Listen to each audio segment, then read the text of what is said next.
বাইরে বৃষ্টি পড়ছে, তো ভাবলাম আজকে খিচুড়ি খাবো।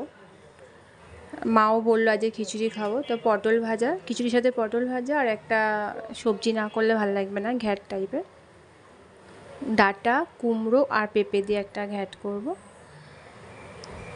কারণ শাশুড়ি মা একটু ঘ্যাটটা ভালোবাসে, আমিও ভালোবাসি খেতে। মা সব কেটে কুটে দিলেন।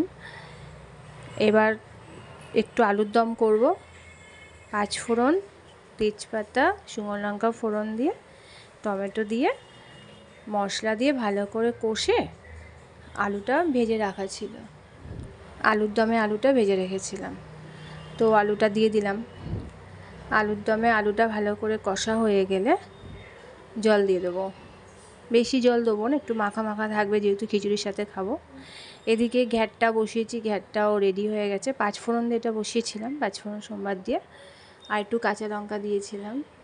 তো হালকা একটু মিষ্টি দেবো, না দিলে ভালো লাগবে না। তো আলুর দম আর ঘ্যাট রেডি। এবার খিচুড়িটা করব।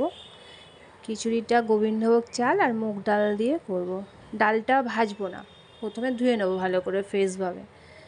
ধুয়ে কড়ার মধ্যে তেলটা দেবো, গরম হয়ে গেলে 5 ফোড়ন, তেজপাতা, শুকনো লঙ্কা, টমেটো আর বাটা মশলা। বাটা মশলার মধ্যে থাকবে জিরে, ধনে দিয়ে, শুকনো লঙ্কা দিয়ে ভালো করে নেড়ে নেবো। নেওয়া হয়ে গেলে একটু ঘি দিয়ে চাল আর ডালটাকে ভালো করে মাখিয়ে নেব।